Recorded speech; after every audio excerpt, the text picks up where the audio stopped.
3절서부터 보겠습니다. 이사야서 55장 3절.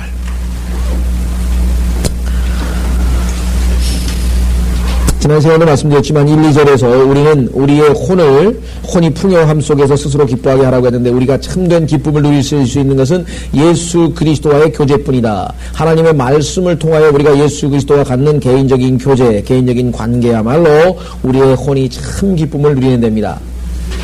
여러분의 뭐가 있을 때 여러분에게 가장 기쁨을 가져다 주는지를 한번 스스로 생각해 보십시오. 여러분이 솔로몬의 노래를 읽어보시면 솔로몬의 노래에서 그 여인은 주님의 사랑이 포도주보다 더 낫다고 했습니다. 이 세상 사람들을 가장 즐겁게 해주고 기쁘게 해주는 것은 역시 포도주입니다. 그 포도주를 마시면 사람들이 다 흥분하고 기분이 좋아지고, 그래서 사람들이 이렇게 술좌석을 만들어서 다들 이 우울한 거 다 떨쳐버리고 이렇게 기분 좋게. 그래서 가장 사람들을 즐겁게 해주는 것으로 포도주라고 하는 말로 성경에 기록을 했습니다. 그것보다도 예수 그리스도께서 그 사랑이, 주님의 사랑이 더 낫다고 이 술렘미 여인은 고백하고 있습니다. 우리의 신앙생활이 그와 같은 상황이 되었을 때 정상적인 상황입니다. 주님과의 관계가 소목소목하고, 그럴 때에는 아무리 먹을 게 많고 입을 게 많고 내 통장에 돈이 많고 건강하고 아무것도 불평불만할 게 없이 너무나 완벽하게 다 갖춰졌다 손치더라도 마음에 기쁨이 없는 거예요. 평안함이 없어요. 평안함이. 왜냐하면 내 안에 계신 성령님께서 내가 그 성령님하고 같은 영적인 상태에 있을 때만 그분이 기뻐하시기 때문에, 내 안에 계신 분이 안 기뻐하기 때문에 나까지 같이 덩달아서 불안해지는 거예요. 기쁨이 없어져 버리는 것이죠. 그래서 우리는 항상 안에 계신 그분께 우리의 관심을, 초점을 늘 돌려야 되겠습니다. 그래서 여기 보시면 내게 열심히 경청하고 좋은 것을 먹으라 주신다는 것이죠. 그리하여 너의 혼이 풍요함 속에서 스스로 기뻐하게 하라. 이 수요일날 나오는 것 자체가 많은 사람들에게는 별 의미가 없는 것인지 모르지만요, 사실 하나님 앞에 일단 나와 보면은 그게 아닙니다. 그죠? 저도 과거에 보면은 어떨 때는 다 하는 얘기 하는데 또 가야 되나? 어떨 때는 그럴 때가 있어요. 그러나 그게 아니에요. 하나님께서는 모여있을 때 찾아오는 자에게 결코 빈손으로 돌려보내시는 법이 없습니다. 자, 오늘 보시면은 너는 귀를 기울이고 내게 와서 들으라. 그리하면 너희 혼이 살리라. 지금 현재 우리 주변에 이 교회에 참석 못하고 여러 가지 이유로, 뭔지 모르겠어요. 왜? 제가 그 개인 사정들을 잘 모르니까. 함부로 판단할 수도 없고, 그렇죠? 함부로 판단할 수도 없고, 그런데 우선 와서 듣지를 않으면 혼이 살질 않아요. 혼이 살질 않는다. 하나님의 말씀을 들어야 믿음이 생기거든요.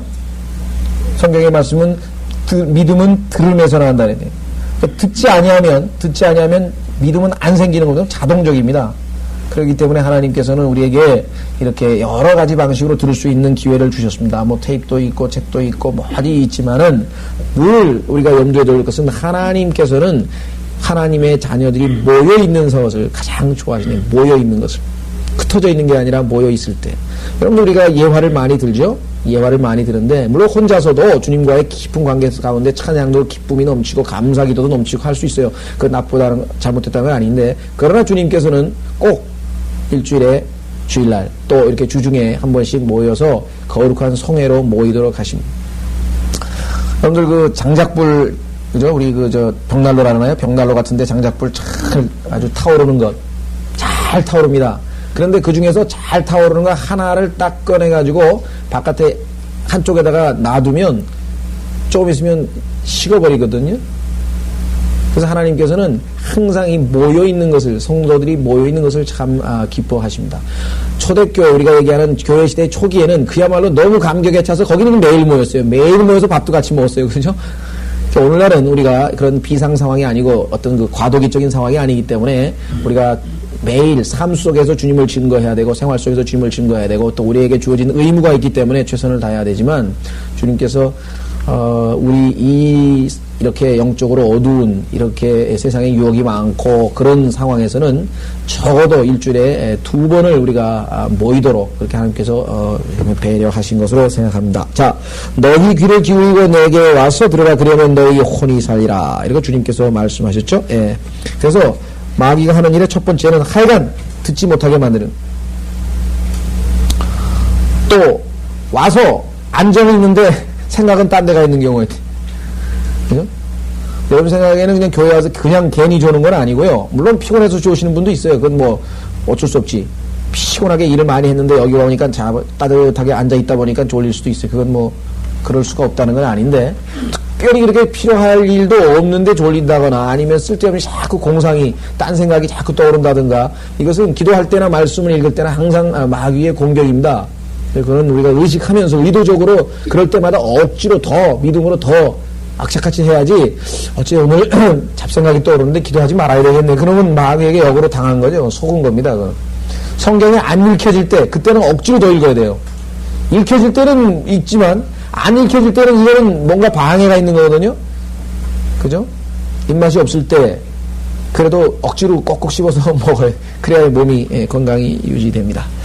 자, 그래서요, 자, 3절, 혼이 살리라 그랬는데, 자, 여기서 사는데, 뒤에 보니까, 또 내가 너희와 영원한 언약을 맺는데, 그 영원한 언약이 뭐냐? 곧, 즉, 다윗에게 베푼 확실한 자비니라.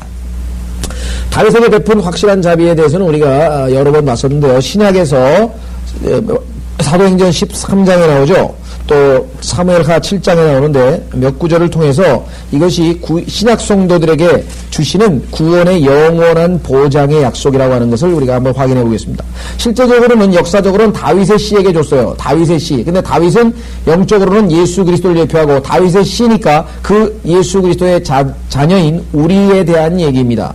자, 실제적으로 우리 이것이 어딘가 보세요. 사무엘하 7장 4절.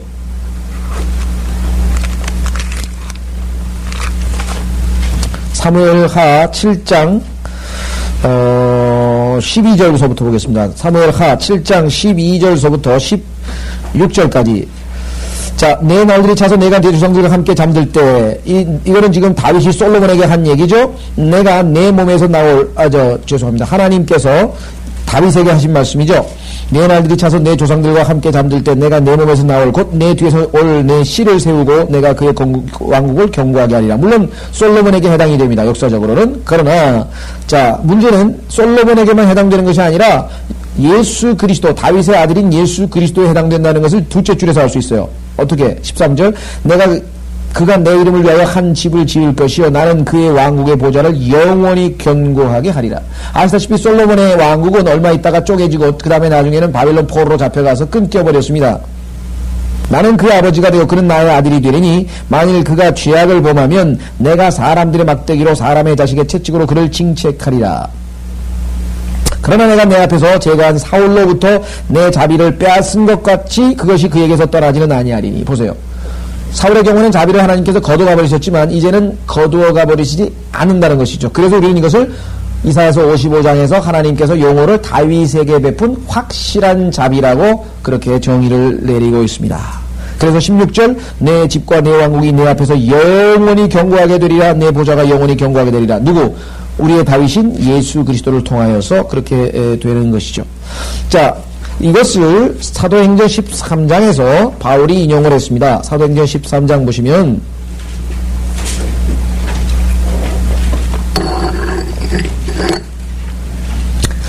사도행전 13장 34절에 그를 죽은 자들로부터 살리사 다시는 썩어질 것으로 돌아가지 않게 하셨나니 그러므로 말씀하시기를 내가 다윗의 확실한 자비를 너에게 주리라 하셨으며. 자, 다윗의 확실한 자비의 내용은 무엇인가? 38절 39절 보세요. 그러므로 형제들아 너희가 알 것은 이분을 통하여 너희에게 죄들의 사함이 선포되었으며 너희가 모세의 율법으로는 의롭게 되지 못하였던 그 모든 일에 있어서도 믿는 자는 모두 그분을 통하여 의롭게 되느니라. 자, 모세의 율법을 통하여서 의롭게 될 수 없었던 죄, 그것이 간음과 살인이었는데 그것을 누가 저질렀습니까? 다윗이. 다윗은 율법으로 치면 용서의 대상이 되지 않았습니다. 율법에 의하면 간음과 살인은 더 이상 속죄할 수 있는 방법이 없었어요. 죽는 수밖에 없어요. 그런데 어떻게 해서 하나님께서는 다윗에게는 죄를 묻지 않았냐 이게요. 율법 시대에 해당되는데도 불구하고. 그래서 뭐예요? 예외적인 거란 말이에요. 왜 예외적인 것이냐? 그 예외적인 원칙이 신약 시대의 그리스도인들에게 적용될 거래요. 다윗의 씨, 누구? 예수 그리스도의 씨가 된 우리에게. 그래서 이것을 하나님께서는 뭐라고 붙였냐면은 확실한, 다윗의 확실한 자비라고 붙였어요. 분명히 간음과 살인은 돌로 쳐서 죽이게 되어 있는데 율법에 하나님께서는 다윗을 용서해 주셨다는 것이에요. 그래서 여기 나와 있죠. 모세의 율법으로는 의롭게 되지 못하였던 그 모든 일, 그런 죄까지도 이제는 뭐예요? 믿는 자는 모두 그분을 통하여 의롭게 되느니라고 했습니다. 자, 이 자세한 내용이 시편 89편에 나와 있습니다. 시편 89편에 구원의 영원한 보장이 하나님께서 이미 다윗의 확실한 자비라고 하는 것을 통해서 예외적으로 적용될 것을 우리에게 보여주신 내용이 시편 89편에 나와 있습니다. 26절.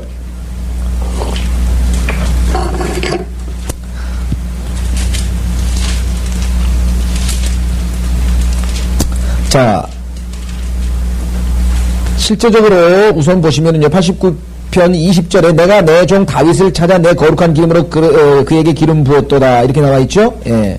자, 그래서 그들이 23, 24절에 보면은, 24절에 보면은 재림하신 예수 그리스도입니다. 내가 그의 면전에서 그의 적들을 쳐부수며 그를 미워하는 자들을 재앙으로 치려니와 나의 신실함과 자비가 그와 함께 하리니 내 이름으로 인하여 그의 뿌리, 예수 그리스도의 뿌리, 영광을 받으시는 거죠? 높아지리라. 하면서 26절 보세요. 그가 내게 부르짖기를 주는 나의 아버지시여 나의 하나님이시며 내 구원의 반석이시라 하리라. 내가 또 그를 나의 장자로 삼고 예수 그리스도 지상의 왕들보다 더 높게 하며 그를 위하여 나의 자비를 영원 무궁토록 간직하고 그와 더불어 나의 언약을 굳게 세우리라. 내가 또 그의 씨 누굽니까?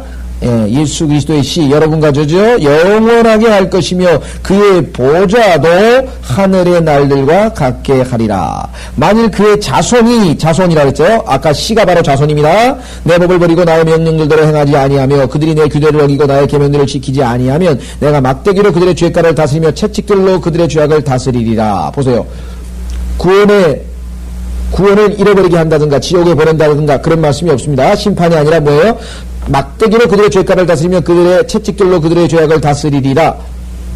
징계죠. 그래서 뭐예요? 33절에 그러나 내가 나의 자애를 loving kindness 사랑스러운 친절함을 자애를 그들로부터 완전히 거두지는 아니할 것이요 나의 신실함도 약해지지 아니하며. 보세요. 징계는 하나 히브리서 12장에 보면 우리를 하나님께서 때로는 징계는 하나 우리를 완전히 심판해버리시지는 않겠다는 것입니다. 왜? 거기 나와 있죠. 내 언약도 깨뜨리지 아니할 것이며. 왜? 영원한 언약이라고 했잖아요.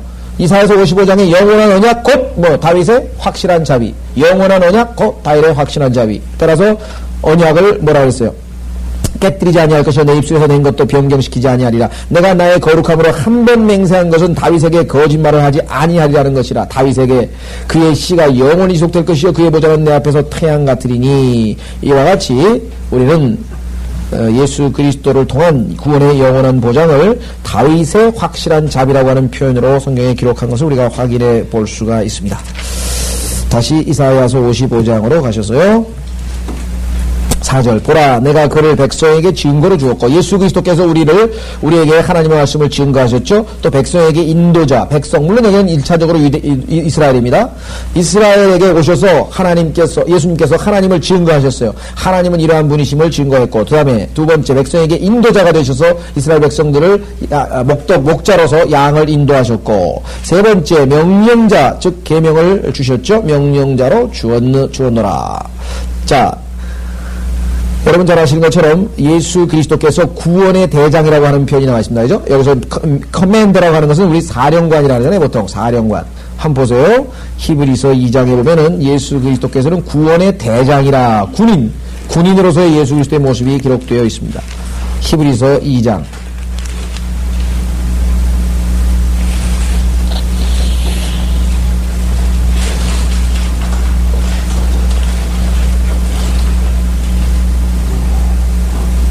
자, 히브리서 2장 10절. 만물을 자신을 위하여 또 자신에 의하여 존재하게 하신 그분께서 많은 아들들을 영광에 들어가게 하시려고 고난들을 통하여 그들의 구원의 뭐라 했습니까? 구원의 대장을 온전하게 하신 것은 당연하도다. 녹음되고 있는 겁니까? 또 옛날처럼 안 눌렀다가 옛날에 한번 고린도전서 열심히 다 끝내고 났는데 보니까 안 눌렀어요. 그래가지고 한번 다시 한 적이 있었잖아요. 자, 그 다음에요. 자, 다시 돌아오셔서 이사야서 56장 5절. 이사야서 56장 5절. 보라, 너는 이스라엘이죠. 내가 알지 못하는 한 민족 이방인을 부를 것이요 너를 알지 못하던 민족들이 내게 달려올 것이니 역시 이방 민족들 주 너의 하나님 때문이요 이스라엘의 거룩한 분을 위해서니라. 이는 그가 너를 영화롭게 하였음이니라. 자, 아직 영화롭게 안 됐죠, 이스라엘이? 아직도 이스라엘은 지금 사방에 있는 이방 민족들하고 지금 어떻게든지 평화를 한번 조약을 맺어보려고 아주 지금 막 몸부림치면서 여기 가서 저기 가서 아주 지금 영광스럽게 되지 않았어요. 예수님이 아직 유대인의 왕으로서 등극하지 않으셨어요. 그럼에도 불구하고 여기 분명하게 과거 시제로 기록되어 있습니다. 이사야서 53장에서 우리는 이미 살펴봤었어요. 이사야서 53장은 750년 전에 예수 그리스도가 오시기 750년 전에 예수님께서 십자가에서 죽으신 사건들을 전부 과거 시제로 기록해 놓았다고 했습니다. 그래서 이 히브리어라고 하는 이 언어 자체가 특성상 시제가 없어요. 하나님께서는 과거와 현재와 미래가 없으시며 항상 현재, 하나님께서는 항상 현재이신 것처럼 영원의 시제기, 영원 때 사용되는 언어이기 때문에 그런지 모르겠는데 원칙적으로 시제가 없습니다. 그래서 이게 예언인데 하나님 보시기에는 이미 뭐예요? 완성되어져 있는 것이에요. 그래서 과거 시제로. 자, 아직은 이스라엘이 우리가 요즘 얘기하는 시제로는 미래 얘기죠. 그래서 이스라엘이 이제 세계 최강의 국가가 되면 그때 뭐예요? 이방인들이 이스라엘을 통해서 하나님의 말씀을 듣고자 율법을 배우고자 다 몰려들 것이라고 우리는 이사야서 2장에서도 얘기했고 누차 얘기한 바가 있었습니다. 그래서 지금은 이제 돌 올리브나무였던 이방인들은 점점 성경도 버리고 배교해서 떠나버리고 이제 이스라엘은 1948년 회복되고 무화과나무에 싹신하고 이제는 주님 오실 날을 점점 가까이 맞이하고 있는, 역으로 이스라엘이 높아지고 이방인들이 낮아지는, 그리고 예수 그리스도의 몸된 교회는 휴거를 기다리고 있는 그런 상황이라고 말씀을 드렸습니다. 자, 6절에서부터는 위대한 정말 초청이죠. 하나님 주님께서 모든 사람들에게 구원의 초청입니다. 자, 정말 전 보편적으로 누구에게나 다 해당되는 말씀이죠. 보세요. 7절에 보면 악인이잖아요. 악인은 뭐 유대인에게도 있고 이방인에게도 누구에게나 다 있습니다. 6절, 그를 찾을 만한 때에 너희는 주를 구하며. 사실 이거는요, 번역을 거꾸로 해줘야 됩니다. 주를 찾을 만한 때에 너희는 그를 구하며. 이것은 영어와 우리나라 말과의 대명사가 어떤 게 먼저가 나오느냐. 먼저 나오는 게 명사고 나중에 나오는 게 대명사입니다. 왜? 명사를 받으니까. 근데 영어의 경우에는 Lord가 먼저 나옵니다. 그죠? 그 다음에 He라고 하는 단어가 뒤로 나와요. 근데 우리말은 그를, 왜냐면 뒤부터 해석을 하다 보니까 그가 먼저 나오면 이상하잖아요. 그러니까 우리말로는 이게 대명사하고 명사를 바꿔서 바꿔서 번역을 해야 됩니다. 그 원칙을 지금 잘 아마 적용이 안 돼 있어요. 그러니까 어떻게 해야 되냐면요, 주를 이렇게 해야 돼요. 주를 찾을 만할 때 너희는 그분을 이렇게 해야 돼요. 그러니까 그하고 주가 뒤바뀌어야 더 우리말로는 자연스럽게 되겠습니다. 주를 찾을 만한 때 너희는 그분을 구하며 그가 가까이 계실 때 그를 부르라. 어떤 분은 지금은 구원을 받을 만한 때 언제 어디서든지 어느 상황에서든지 언제 어느 때 어느 상황에서든지 우리는 예수 그리스도를 구세주로 믿기만 하면 구원받는데 여기는 무슨 특별한 때가 있느냐. 찾을 만한 때 구하고 가까이 계실 때 부르라. 이것은요, 영적으로 우리가 해석할 수 있습니다. 그럼 무슨 소리냐면 항상 하나님께서는 지금도 성령으로 말미암아 역사하고 계시죠. 성령께서 이 지상에서 역사하시는 것은 우선 믿는 사람들은 놔두고 믿지 않는 사람들에게 세 가지로 역사하시는데, 그죠? 나를 믿지 아니하며 죄에 대해서 책망하시고, 또 내가 아버지께로 가며 의에 대해서 책망하시고, 그 다음에 이 세상의 통치자가 심판을 받았습니다 해서 심판에 대해서 세 가지 책망을 하고 계십니다.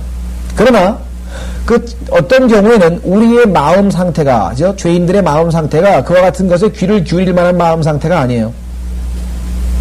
대부분의 사람들은 복음을 어느 때 받아들이냐 하면은요, 비어있을 때, 영이 가난해졌을 때, 영적으로 가난한 상태에 있을 때. 그 얘기는 뭐냐면 자기가 추구하는 바 모든 일들이 잘 풀리고 하여간 마음에 자기의 마음을 차지하고 있는 것으로 가득 차 있는 그런 상태에는 하나님의 말씀이 들려와도 성령께서 책망해도 들리지가 않습니다. 다 그냥 이쪽 귀로 들려도 저쪽 귀로 들리고 그래 이 정도죠. 그러나 하나님께서 인생에 있어서 기회를 주시는 것이에요. 정말 이 세상에 있는 거 다 필요 없다 이게. 돈이고 마누라고 다 필요 없다 이게. 다 필요 없고 그냥 나는 이제 절대자 하나님 앞에서 내가, 그죠? 나라고 하는 존재 자체도 내가 나를 봐도 아주 혐오스럽고 갈 데도 없고 사면초가고 여기도 가도 못 가고 저기도 못 가고 그런 아주 극한 상황에 딱 처하게 되면요. 하나님의 말씀을 딱 듣는 순간에 그냥 정말 그야말로 스폰지가 물 빨아들듯이 그냥 슉 빨아들이는. 하나님께서 그러한 기회를 일생에 몇 번씩을 주시는 거예요. 대부분의 사람들이 보면은 아주 상황이 불리할 때, 그죠? 아주 자기가, 그죠? 모든 일이 잘 풀린 게 아니라 어떤 사람은 이 세상에 대해서 허망함, 왜 인생에 이렇게 허탈감이, 진짜 허망함이 생기고 뭔가 자꾸 회의주의적인 될 때가 있고, 어떤 사람은 되는 일마다 안 될 때 주님을 만날 때가 있고, 어떤 사람은, 그죠? 정말 가정 불화가 생겨났을 때 또 만난 사람도 있고, 어떤 사람은 자식이 죽어서 그것이 계획이 되어 주님을 만난 사람이 있고, 어떤 사람은 교통사고 병에 걸려서 그때 주님 만나는 사람이 있고, 홍영만 형제님 같은 경우는 만물이 고요히 잘 들고 있는 새벽에 고요하게 있는데, 고참이 와가지고 탁 아주 인생 얘기를 탁 펼쳐나가면서 그럴 때 또 구원받은 경우도 있고, 이게 아주 그래서 여기 지금 얘기하는 게 그를 찾을 만한 때에 너희는 주를 구하며 그가 그 가까이 계실 때 부르라. 주님께서 가까이 계신 것 같이 느껴지는 그러한 상황들이 우리 생활 인생 가운데 몇 번씩 주어지게 됩니다. 그때. 그죠? 바로 그때입니다. 그런데 이때를 자꾸만 놓치면은요. 이때를 자꾸만 놓치면 하나님께 나중에는 이제 기회를 안 주시는 거예요. 한 번, 두 번, 세 번 자꾸 놓치게 되면은 나중에는 주님께서 아무리 이제 마음을 좀 돌리려고 해도 돌릴 수가 없게 되죠.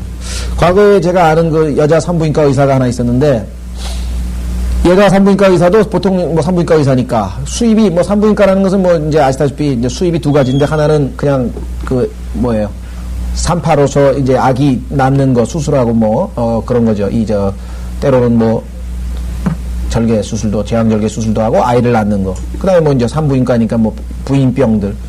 근데 진짜 돈 버는 게 뭐냐면 소위 말하는 당시에 소파 수술이라 돼요. 소파 수술. 요즘에는 뭐라 그러나요? 그걸 낙태 수술이라 그러죠. 몰래 낙태 수술을 하게 되면은 이건 불법이니까 돈도 많이 주고, 이건 뭐 정말 떼돈 버는 거예요. 그래서 이 여자도 그걸로 해서 부수입을 많이 올렸어요.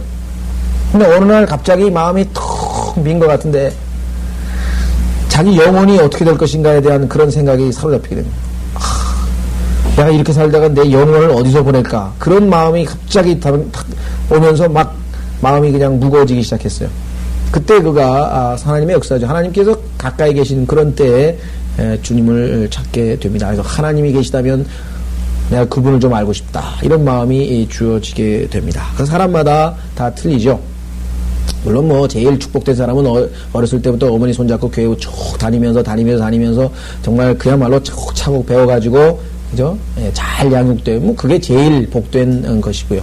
어쨌거나 여기 주를 찾을 만한 때에 너희는 그분을 구하며 그가 가까이 계실 때에 그를 부르라고 성경은 말씀하고 있습니다. 자, 그래서요, 7절. 악인은 자기의 길을, 불의한 사람은 자기의 생각들을 버리고 주께로 돌아와라. 자기를 버려야 됩니다. 자기의 길, 여러분 잘 아시죠? My way라니, my way. 이사야서 53장에서 봤죠? 양들은 각기 뭐예요? 각기 제 길로 갔다 얘기해요. 제 길로. 그 이사야서 53장 보십시오.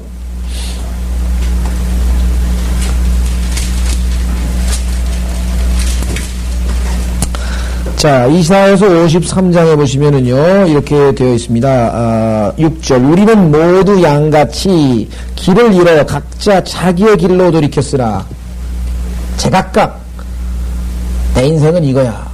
뭐 보면 어렸을 때부터 말이야, 3살서부터 요즘에는 너 모델래 그러면 무슨 컴퓨터 무슨 뭐 기사가 된다 그러고, 어떤 애는 뭐 대통령이 된다 그러고, 어떤 애는 뭐가 된다 그러고, 다 제 길로 자기가 정한 대로 가려고. 그죠? 우리는 모두 양같이 길을 잃어 각기 자기의 길로 돌이켰으나, 그러나 주님께서는 내가 곧 길이요 진리요 생명이 나로 말미암자니 하고는 아버지께로 올 자가 없느니라. 예수 그리스도를 통해야만, 그 길로 가면 못 가요. 예수 그리스도를 통해야만 아버지께로 갈 수가 있죠. 예, 그래서 우리는 여기 뭐 주님께서 뭐야, 자기 길들을 7절. 악인은 자기의 길을, 불의한 사람은 자기 생각들을 버리고 주께로 돌아오라. 그리하면 주께서 그에게 자비를 베푸시리라. 우리 하나님께로 돌아오라. 그가 넘치게 용서하실 것임이라. 인간의 용서하고 틀립니다. 인간의 용서는 뭐예요? 미안해 그러면 째려보면서 알았어. 용서하세요 그러면 알았어. 그럼 용서받는 사람도 이게 뭐 어째 해주겠다는 거야, 말겠다는 거야, 찜찜하고. 그게 아니야. 하나님께서는 넘치도록, 예? 하나님께서. 그래서 성경에 보면은요, 주께서 너희를 용서한 것 같이 그와 같이 형제를 용서하라 그랬지, 째짜게 용서하지 말아요. 괜히 그냥 뒤끝 쭉 남기면서 그렇게 하지 말고, abundantly라 그러죠. 풍성하게 아주 정말 용서를 해 주신다고 이렇게 말씀했었습니다. 심지어는요, 우리의 죄를 아예 잊어버리시는 거예요. 동에서 서가 먼 것처럼. 보세요. 이사야서 1장. 우리는 옛날 것도 기억해내죠? 한 번 용서하면 끝인데, 용서하다가 나중에 도로 끄집어내. 무슨, 소가 무슨 되새김질 하듯이 끄집어내가지고, 부부싸움의 90%는 용서한다고 한 번 해놓고 또 끄집어내, 그거. 그게 또 싸우는 거야. 그게 아니, 지난번 다 해결한 거 아니야. 동에서 서가 먼 것처럼. 여기 지금, 어디 나와나요? 여기는, 이사야서 1장에는 쥐용같이, 그렇죠? 이사야서 1장 18절. 이제 오라 우리가 서로 변론하자. 주가 말하니 너희 죄들이 주홍 같을지라도 눈같이 이게 될 것이요. 진홍같이 붉을지라도 양털같이 되리라. 이렇게 말씀하셨죠? 어떤 사람이 이게 돼요? 아니, 주님께서 우리의 죄들을 다 어디다가 다 버리셨대요? 바다에다 버리셨대. 어떤 사람이, 어디 바다요? 하나님이 잊어버리셨다니까. 옛날에 어떤 사람이 그런 얘기를 했어요.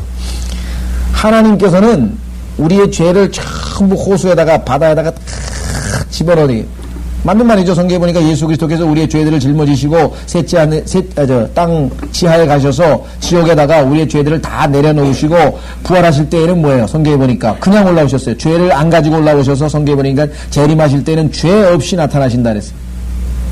히브리서에 보면 죄 없이 두 번째 나타나시리라. 왜? 첫 번째는 예수님은 죄를 짊어지고 지옥으로 가셨거든요. 두 번째는 죄 없이 나타나시리라. 이렇게 하나님께서 우리의 죄를 싹 바다에다 탁 집어넣었대. 그런데 괜히 자꾸만 사람들이 와가지고 거기서 낚시질을 한다 이게야. 옛날에 지었던 죄를 하나씩. 근데 거기 하나님께서 뭐라고 편말에 써붙여놨겠어요? 낚시 금지. 낚시 금지. 왜 옛날에 다 이미 예수 그리스도의 보혈은 피로 다 씻은 바는 그까지 다 끄집어내요. 하나님은 그러신 분이 아니에요. 한번 용서하시면요, 깨끗하게, 완전히 깨끗하게 용서해요. 그래서 성경에서 take away라 그랬어요. 세상 죄를 제거한다고 번역했는데요. 제거는 어떻게 하는가? 더 정확하게 번역하면 take, 가져가는데 away, 저기 먼 곳으로 어디? 지옥으로 가져가 버리신다고 성경에 말씀.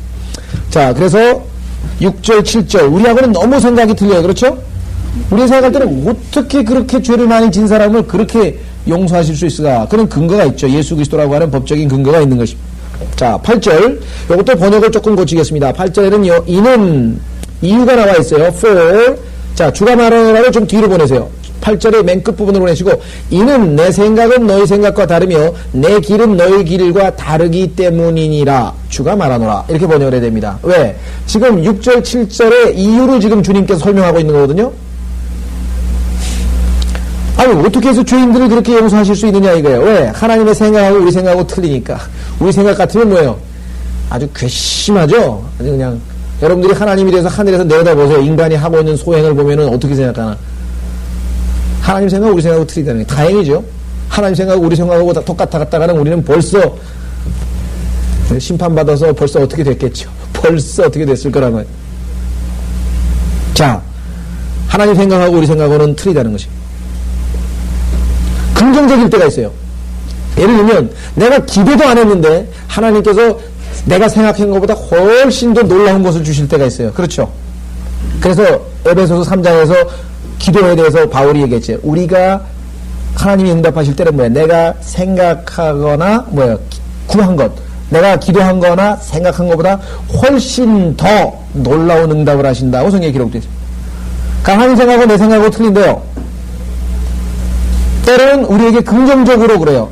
내가 생각한 것보다 하나님의 은혜가 은총이 훨씬 더 넘쳐요. 그런데 문제는 나쁜 쪽으로도 그렇다는 얘기예요. 나는 하나님께서 요렇게만 해주셨으면 좋겠는데 싶은데 하나님께서 그렇게 안 해주신다. 내 자식이 그냥 말 좀 잘 들었으면 좋겠는데 그냥 지겹게 말 안 듣는 놈이 집에서 그냥 속을 썩인단 말이에요. 그러니까 아무리 기도를 해도 그냥 옛날에 보면요, 여러분 엘리 제사장, 그 제사장이라고 해서 무슨 자식 교육을 안 시키려고 그랬겠어요?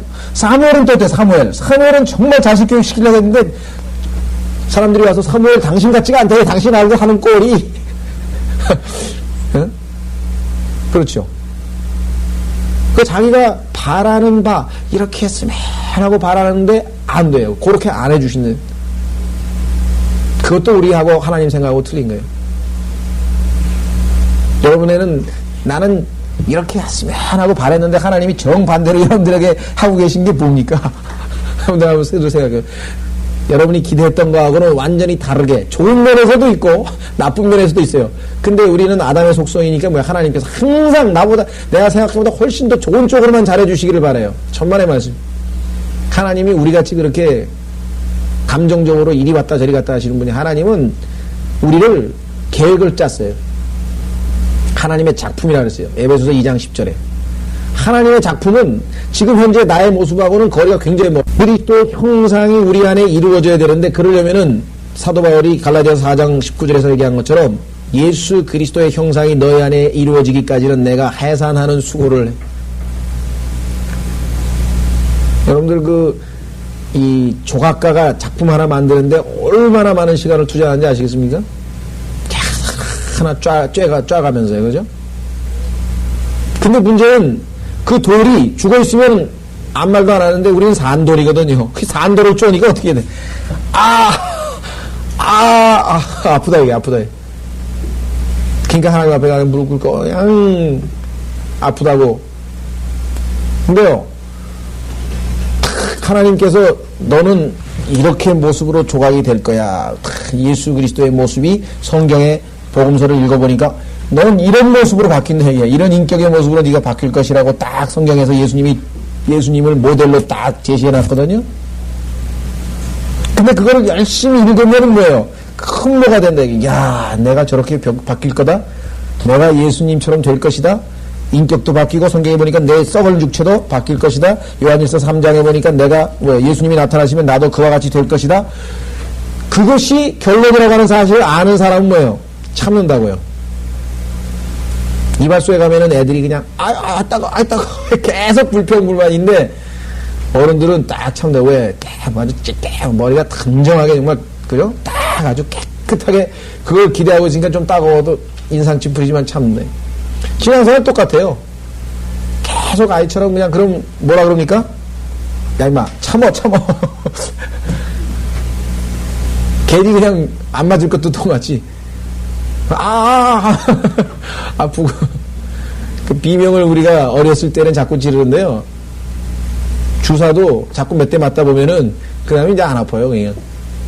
그러니까 신앙이 성숙할수록 비명 소리가 작아지는 거예요. 속으로 입 딱 다물고 그냥 참는 거죠. 중요한 또 뭐 한 고비가 넘어가는구나. 자, 그래서 우리는 주님께서 우리를 때로는, 그죠? 생각이 틀리다, 이게. 내 생각은 너희 생각과 다르며 내 길은 너희 길과 다르다. 자, 생각과 길은 수준이 높을 뿐만 아니라 실제적으로 하나님은 하늘에 계시니까 우리보다 훨씬 더 높은 곳에 계시죠. 저 높은 곳에. 그래서 아주 이 우주의 그 높임처럼 하나님께서는 우리보다 훨씬 높은 곳에 계신다고 성경은 말씀하고 있습니다.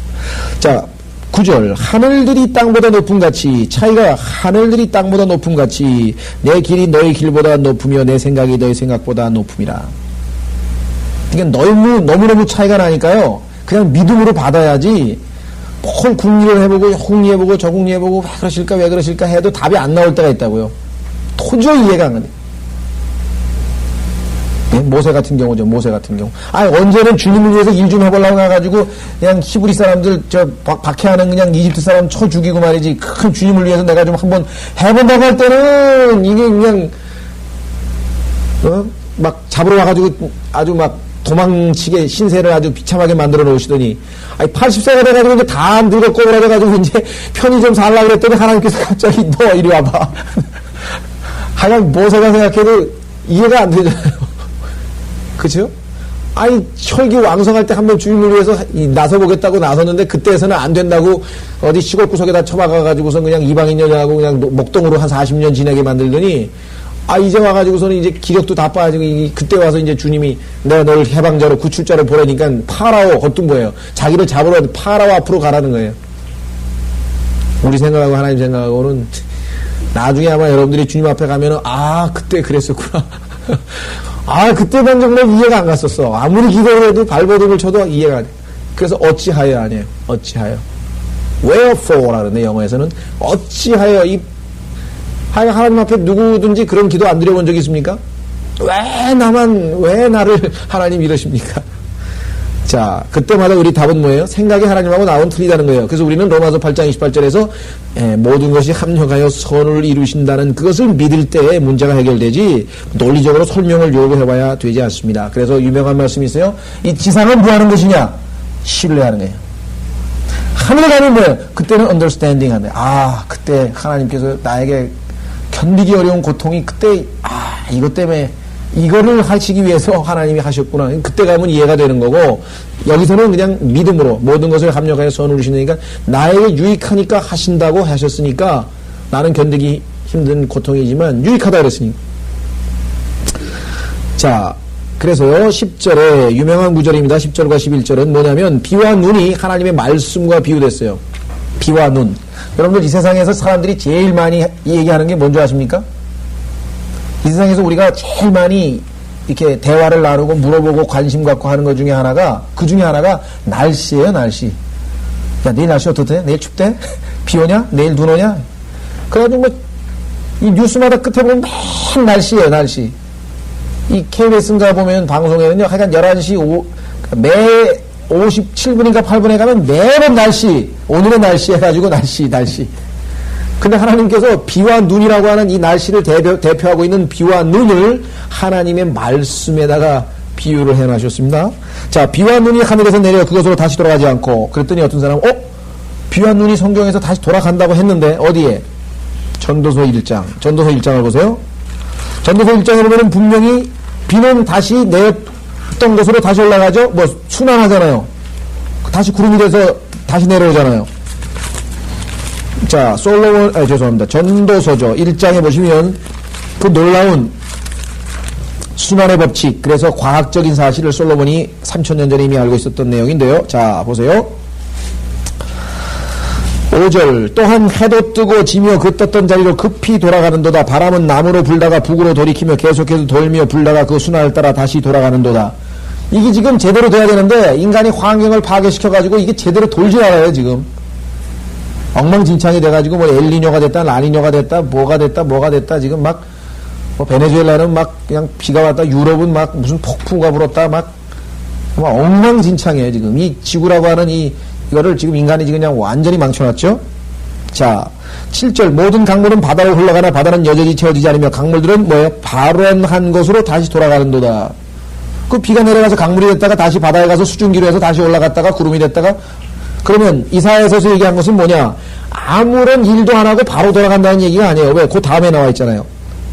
비와 눈이 하늘에서 내려 그것으로 다시 돌아가지 않고 돌아가기 전에 하는 일이 있다 이게요. 땅을 적셔서 싹을 내며, 하나님께서 비와 눈을 거저내리는 것이 아니라 싹을 내요. 뿌리는 자에게 씨를 주고, 자, 농사를 지어서 열매가 있으면 그 열매 중에서 뭐예요? 종자로, 그죠? 좋은 종자로 또 씨 뿌릴 것 또 따로 띄어놔야 되잖아요. 요즘에 우리 농사 짓는 사람들은 종자를 종묘회사에서 사다가 쓰죠, 그죠? 좋은 그 종묘회사, 씨만 따로 골라서 파는 회사가 있잖아요. 근데 어떤 농부들은 한 해 농사 망치는 경우가 있어요. 왜? 그거 사다가 심었는데 그게 잘못된 거예요. 씨가 잘못돼가지고 이게 그냥 농사 완전히 망친 거예요, 그런 경우가 종종 신문에 보도가 되죠. 그 종자 회사가 아주 보관을 잘못했던지 뭐가 어떻게 돼가지고. 자, 씨. 그래서 우리는요, 두 번째 나와 있어요. 먹는 자에게 양식을 줌과 같이. 하나님의 말씀은 우리에게 양식입니다. 근데 먹기만 하면 안 돼요. 먹고. 우리는 지금 계속 너무 많이 먹었는데요. 토요일도 먹고, 수요일도 먹고, 월요일, 일요일도 먹고. 그 다음에 뭐예요? 근데 씨를 뿌리라 이게 씨. 거기 나와 있잖아요. 씨. 싹을 내어 뿌리는 자에게 씨를 주고, 씨도 주고, 양식도 주시는 거예요. 근데 양식만 먹고 씨를 안 뿌리면 안 되죠. 씨를 안 뿌리면 안 된다. 씨를 뿌려야 된다. 전도서 11장으로 가보세요.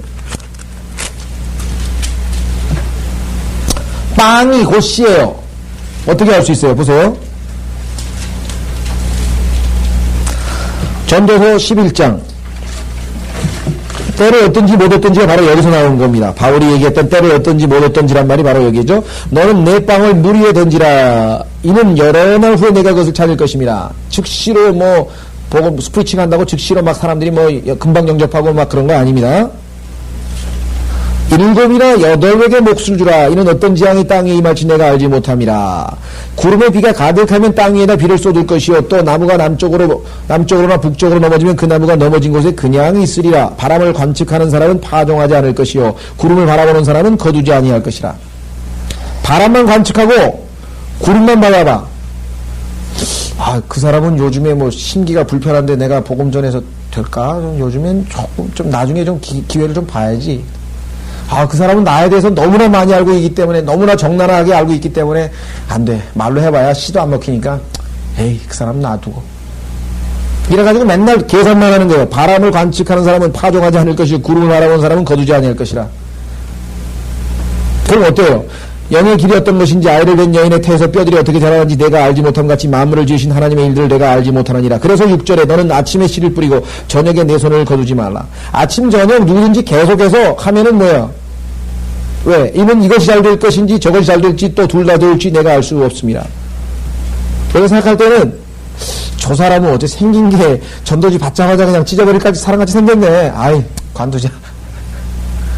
저 사람은 점잖게 생겼는데 받겠지. 그러면 여러분 생각에는 어떨 것 같아요? 여러분 생각에는 반대가 되는 경우가 있다고.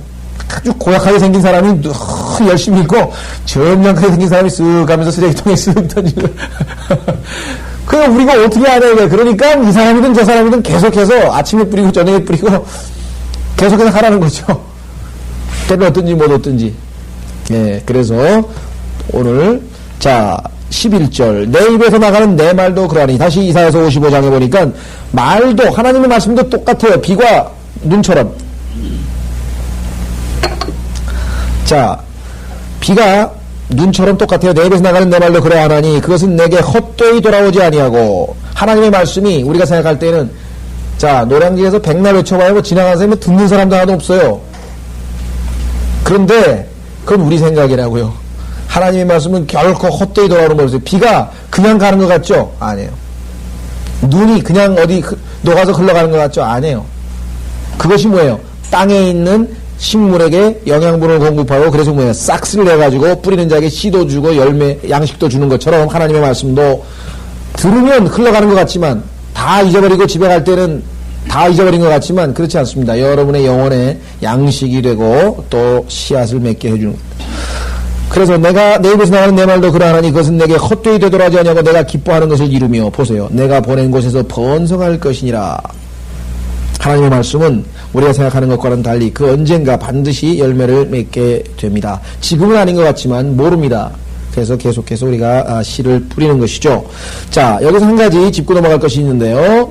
눈, 이 눈이라고 하는 것에는요, 성경에 보니까 보고가 들어가 있어요. 보물이. 이 눈 속에, 눈 성분 속에.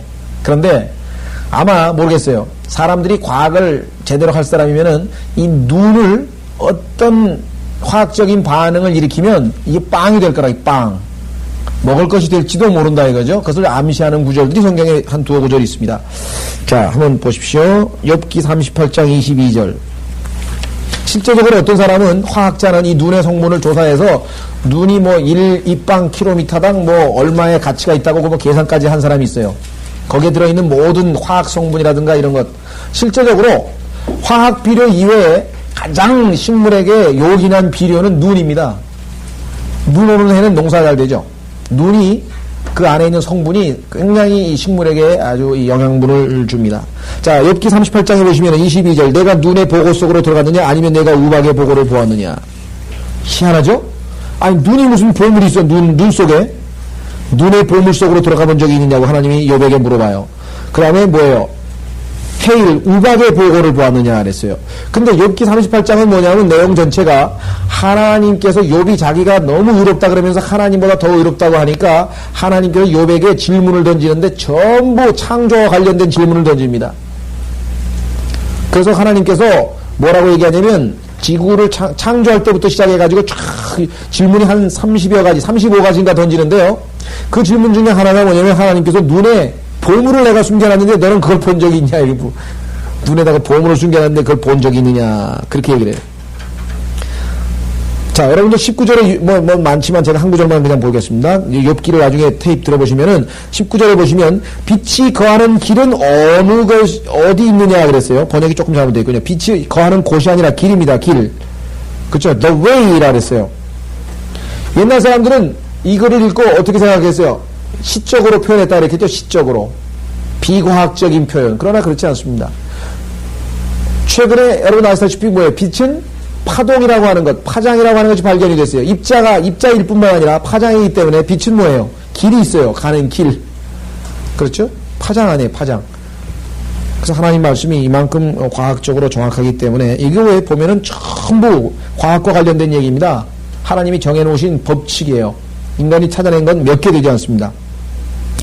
자, 그래서 눈에 보고가 있고 우박에 보고가 있는데 어떻게 할 수 있는가? 출애굽기 16장에 보면요. 하늘에서 우박 같은 것이, 서리 같은 것이 내렸는데 그게 만나로 돌변해버렸죠.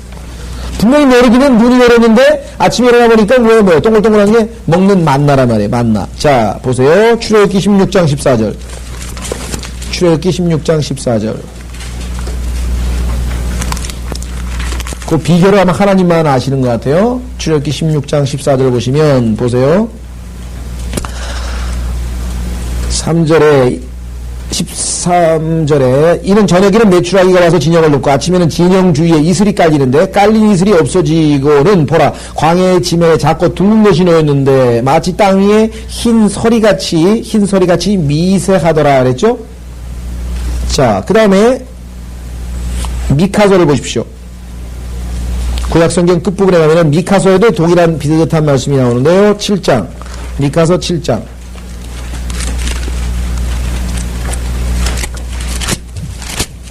14절.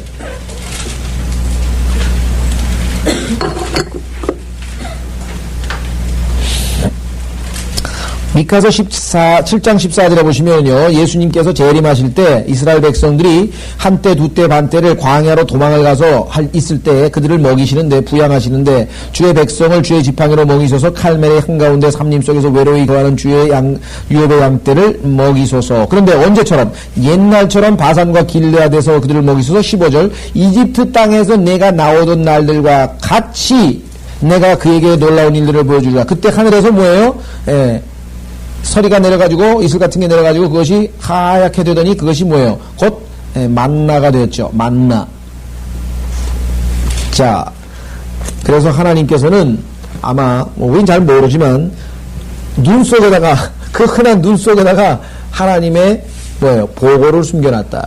우박에다 하나님의 보고를 숨겨놨다. 놀라운 사실은 하나님께서 눈송이를 사람의 지문에다가 비유했습니다. 하늘에서 내리는 눈송이가 이제껏 지상에 내린 눈송이가 도대체 개수가 얼마나 많겠어요. 그런데 하나도 그 현미경으로 들여다보면은 구조가 똑같은 게 하나도 없어요. 다 눈송이가 달라요. 인간의 지문도 똑같아요. 인간의 지문도 같은 게 하나도 없어요. 똑같은 게. 그게 왜 그래요? 하나님이 그만큼 뭐예요? 다양하게 모든 것을 창조하실 수 있는 분이라고 하는 것을 하나님 자신을 계시하시는 방법입니다. 여러분들 바다에 특히 바다에 그 수없이 많은 그 물고기 종류를 한번 보세요. 아주 비슷한데 다 조금씩 다른 게 얼마나 다양하게 많으냐고요. 근데 그것을 다 하나님께서 디자인하고 만드셨단 말씀. 하나님께서 자기 자신을 그와 같이 계시하시기 위함이라고. 하나님을 알게 하려고 눈송이도 다 다르게 하고 사람의 지문도 다 다르게 하고 그렇게 하셨다고 성경은 말씀합니다. 자, 다시 그래서 우리는 이사야서 55장을 마치겠습니다. 이사야서 55장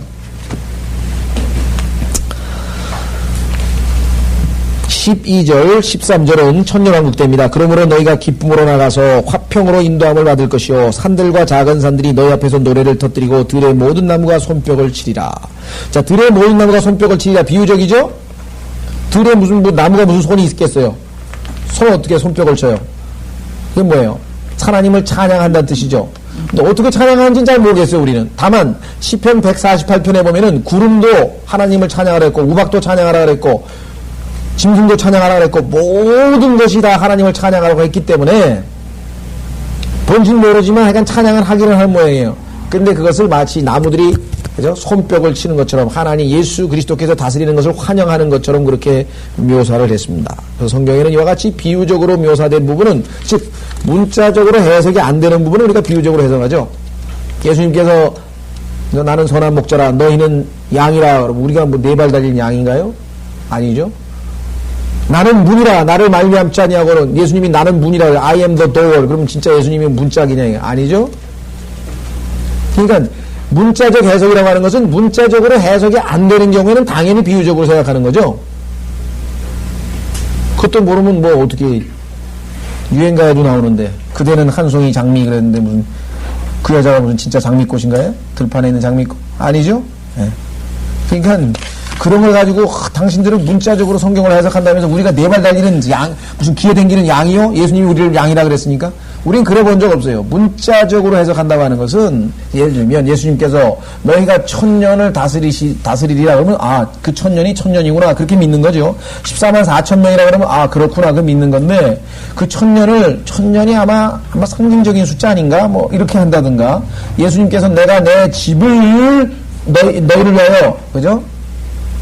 저택, 맨션을 예비하러 가노니 그랬는데 그게 꼭 무슨 하늘에 무슨 셋째 하늘에 무슨 새 예루살렘 그게 무슨 뭐 실제적인 물질적인 것일까 그게? 그 우리 마음에 무슨 영적인 뭐를 가르치는 것이 아닐까? 뭐 이렇게 해석을 하는 것을 우리가 거부한다는 얘기죠. 우리가 무슨 문자적으로 해석한다 그래가지고 뭐 주님께서 나는 문이라 그러면 예수님이 네 발 달린 문자 얘기하는 거냐? 아니죠. 그래서 어떤 사람들은 이런 구절도 당신들은 이거 문자적으로 해석하려면 나무가 손뼉을 치는 거야 정말 이렇게 우겨대는 사람이 있는데 우리가 그렇게 얘기한 것은 아닙니다. 그러니까 문자적으로 될 수 없는 것은 당연히 우리가 비유적으로 예수님도 말씀하셨잖아요. 내 살을 먹고 내 피를 마시는 자는 그랬더니 또 카톨릭 사람들은 진짜 그거를 살이라 그러고 피라 그래요. 또 요한복음 6장에서 예수님께서 내 살을 먹고 내 피를 마시지 아니하는 자는 나와 상관이 없다 그랬더니 진짜 예수님의 살과 피래요 이게. 그래서 이 포도주가 순간적으로 신비롭게 예수님의 피로 바뀌고 그 예수님의 살로 바뀐다는 거예요. 그럼 성경에서 피는 절대 먹지 말라 그랬는데 그럼 예수님의 살을 씹어 먹으면 식인종인가요? 아니죠. 예수님께서 뭐라 했어요?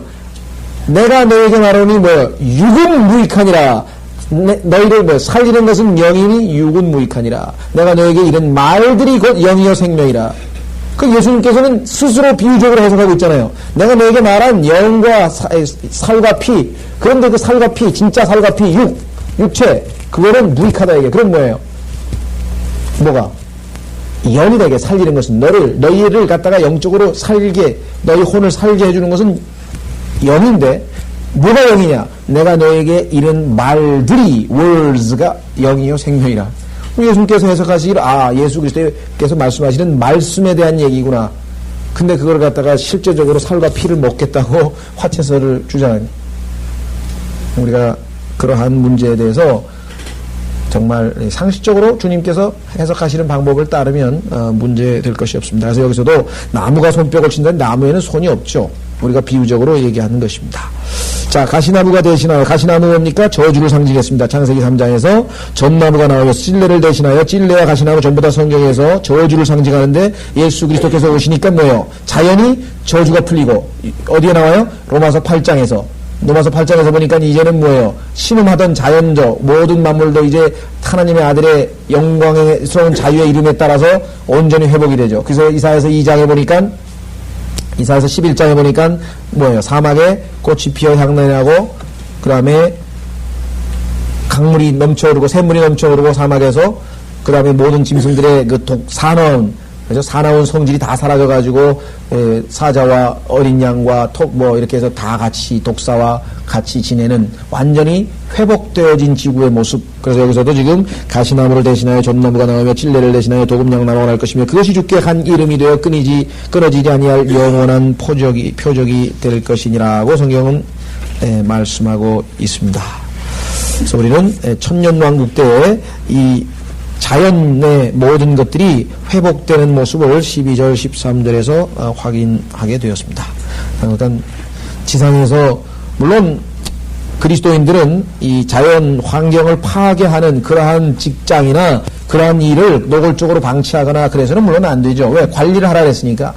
그럼에도 불구하고 이왕 이렇게 된 지구를 뭐 인간이 뭐 프레온가스를 줄여가지고 뭐 오존층을 지금 줄여보고 그 다음에 뭐 이 배출을 어떻게 해보고 뭐 아무리 해봐야 새로운 바이러스 지금 시드니 무슨 애인가요? 지금 독감이 시드니 뭐 독감인데 이거는 예방접종을 맞아도 별 효과가 없다 그러잖아요. 왜냐하면 세계보건기구에서 금년도에 유행할 독감을 예측을 잘못해가지고 그 예방접종이 효과가 별로 없는 그 시드니 A 독감에는 효과가 없는 그런 겁니다.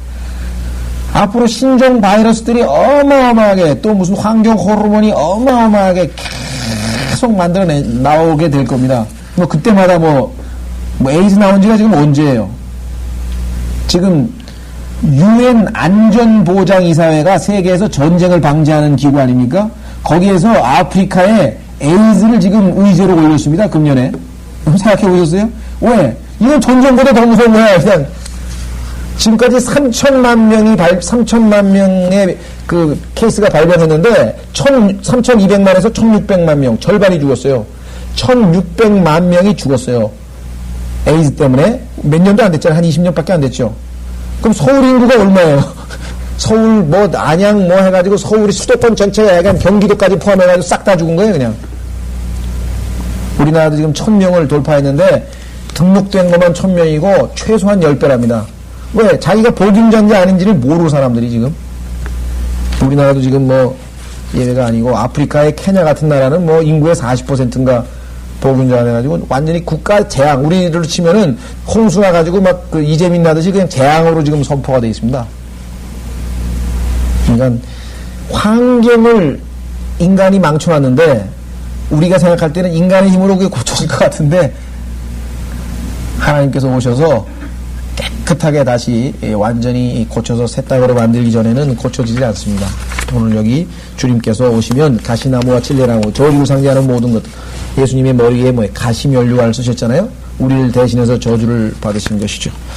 자, 그래서 이분을 통해서 우리가 원서 혼부터 구원받고 영이 거듭나고 주님 오시면 우리의 몸도 완전히 회복되고 동시에 자연도 다 소생하는 그것이 하나님의 계획이지 이 땅에서 무슨 환경운동 만들고 무슨 녹색 땅, 뭐 정당 만들고 그 다음에 뭐 또 요즘에는 보면 막 어머니 자연이라 그래가지고요. 자연을 보고 우리 어머니라 그러고 생명운동하고 뭐 하여간 저희가 보기에는 참 안타까워요. 저게 아닌데 자연을 정말 사랑한다면 나중에 자연을 회복시키실 그분을 믿고 그분의 약속을 신뢰하면 그죠? 회복될 그날이 오겠죠. 예, 이 시간에 기도하겠습니다.